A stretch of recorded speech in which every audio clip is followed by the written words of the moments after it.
নমস্কার বন্ধুরা, আশা করছি সকলেই খুব ভালো আছো। আজ চলেছি একটা নতুন জায়গায়। প্রথমেই ডানকুনি স্টেশন থেকে আমরা ধরে নিলাম ট্রেন, আর এখন পৌঁছে গেছি বাড়িপাড়া জংশনে।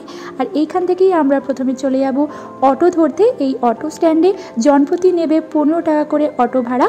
আর তারপরেই এই সুন্দর একটা সিদ্ধেশ্বরী মা কালী মন্দিরের সামনে দিয়েই আমরা এখন চলেছি।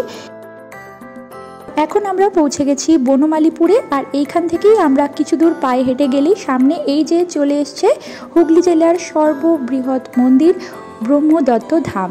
এইখানেই আমরা আজ এসছি পুজো দিতে। আর এই যে সামনেই দেখো ঢুকেই এখানে নিচ্ছে পুজোর ডালি, এখান থেকে তোমরা চাইলে কিনে নিতে পারো। আর এখানে ঠাকুরের ফটোও বিক্রি হচ্ছিল। মন্দিরের গেটের পাশেই দেয়া রয়েছে সময়সূচি।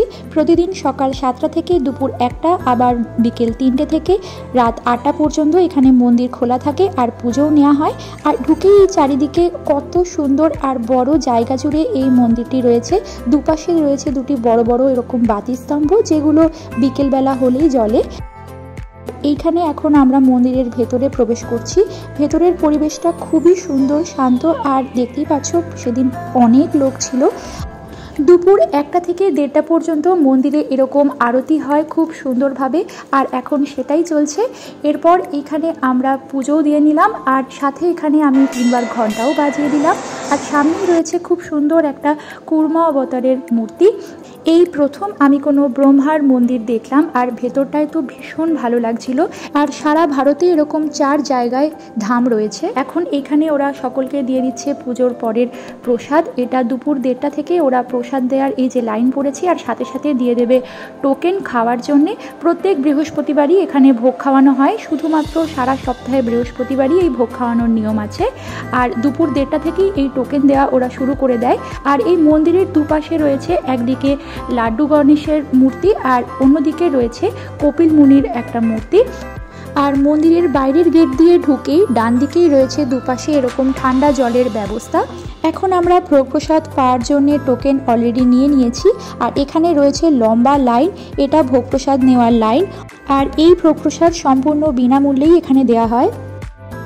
এই বারান্দার সামনেই রয়েছে পরপর অনেকগুলো জলের কলের ব্যবস্থা, আর তার সাথে এখন এখানে সবাই খেতেও বসে পড়েছে। দেখতেই পাচ্ছ উপরে রয়েছে সুন্দর পাখার ব্যবস্থা। আর অলরেডি আমাদের সাথেই পাতে পড়ে গেছে থালা, আর এখন দিয়ে দিচ্ছে গরম গরম ভাত, আর সাথে পড়ে গেল মুগের ডাল, বেশ ঘন করে দেওয়া মুগের ডাল, সাথে আলুও রয়েছে।